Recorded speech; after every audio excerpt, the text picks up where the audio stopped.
Good evening and a very warm welcome to Radio and Television Tonga News Package for the hour.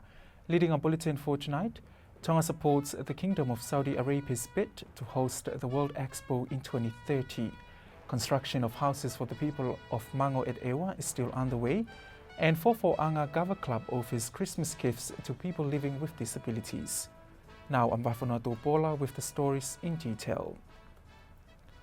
The government has affirmed its support to the Kingdom of Saudi Arabia's bid to host the World Expo in 2030.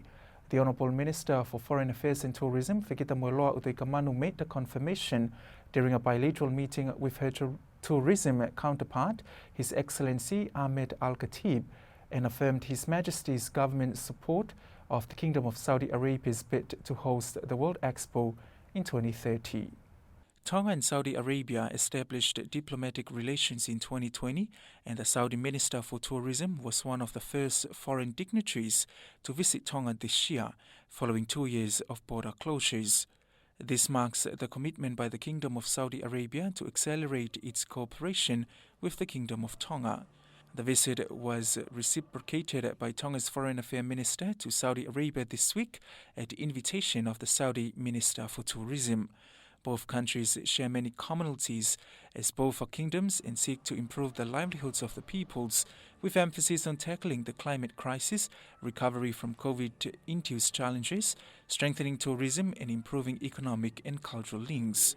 Tonga's Foreign Affairs Minister acknowledged the leadership of Saudi Arabia that has shown over the last few years to boost its tourism industry and the ambitious plan to attract 100 million visitors by 2030.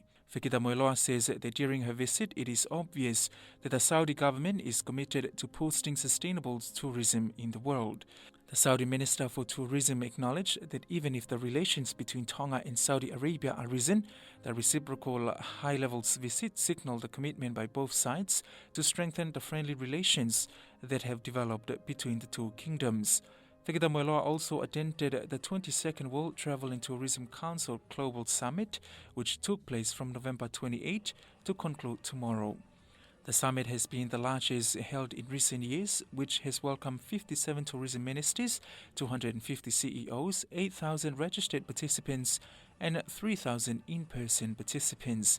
The summit provided the opportunity to access tourism providers, both public and private, in the effort to boost development prospects for the Kingdom of Tonga. The construction of houses in Ewa for the people of Mango to relocate to after their island was devastated by the tsunami and volcanic eruption in January is still underway, and there is an inspection of 4 houses that have been completed. The coordinator of this project, Paula, visited Ewa and inspected the construction work that has been completed so far. Alice Tupo takes up that story. The coordinator of this project, Paula, visited Ewa and inspected the construction work that has been completed so far. The Minister of Infrastructure, Honourable 17 Domo'oa, explained the current situation of the construction in Ewa for the people of Mango. Ko Ewa, ko Mango taripe, Mango, ko hiki ko a ohonua. People of Mango are still awaiting for a time they would relocate to Ewa. It is clear that the Free Wesleyan Church offered a piece of land at Honua for families there that was affected by the tsunami. I would like to thank the President and members of the church for offering this land. 5 to 6 construction companies are carrying out this work. There are 8 houses that will be built at Ohonua. The ministry only built 4 houses from containers at Ta'anga. The people of Mango should prepare in case the construction work at Mango will continue, so they live there temporarily until their houses are completed. One of the carpenters of this project, Kefutonga, thanked the construction companies for their efforts. He added that although there were challenges, they have overcome them. After the inspection, Paula clarified to the construction companies that they will complete and follow the policies in the project agreement. The 4 houses that have been completed are located at the Ewa's Palace and will be used by the people of Mango temporarily and will await the completion of the construction in Ta'anga. Reporting for Radio and Television Tonga News, I'm Alice Tupo. Homa benefits from an assistance provided by Japan's government to their village water supply system. This follows a signing ceremony held this afternoon at the St. George Government Building in Nuku'alofa. The signing was carried out by Homa's town officer Semisi Vuna and the ambassador of Japan to Tonga, His Excellency Munenaka Kensaku. The crown amount is more than $85,000. The assistance enables replacing of 2 electric water pumps and replacing the main pipes of Homa's water system since installation in 1960s. The assistance is provided through Japan's development programs to the communities known as GGP.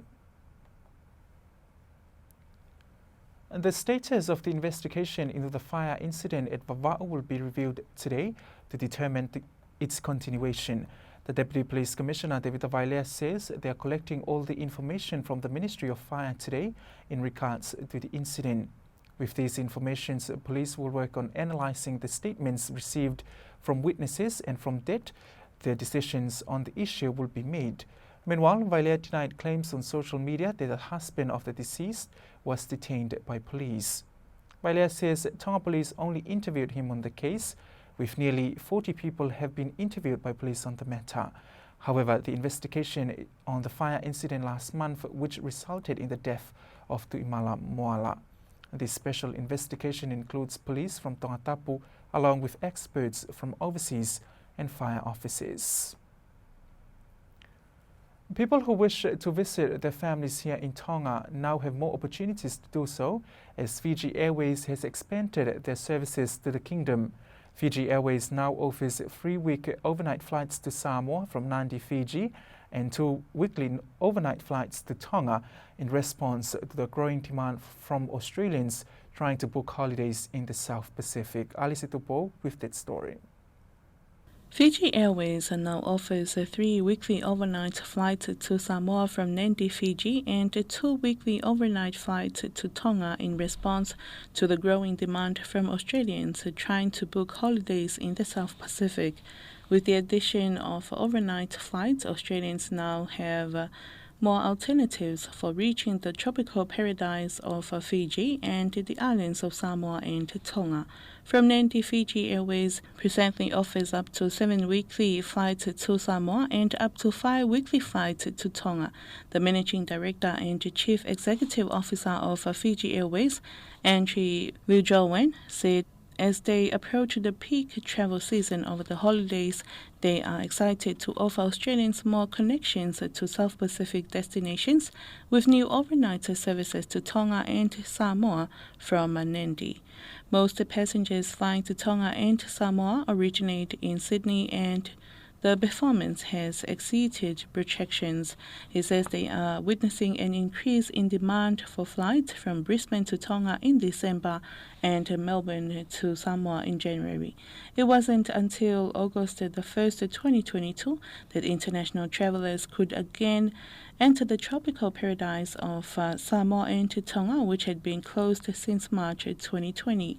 But now Tonga and Samoa need no confirmation of vaccination or any restriction imposed.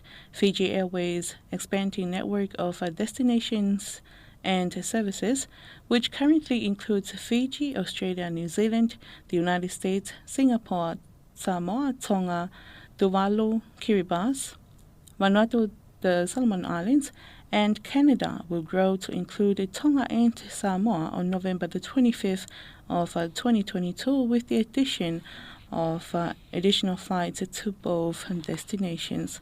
Reporting for Radio and Television Tonga News, I'm Alice Tupo. And children living with disabilities were filled with joy as they received Christmas gifts from the Fofo'anga Gava Club yesterday. Mark Ake will tell you more.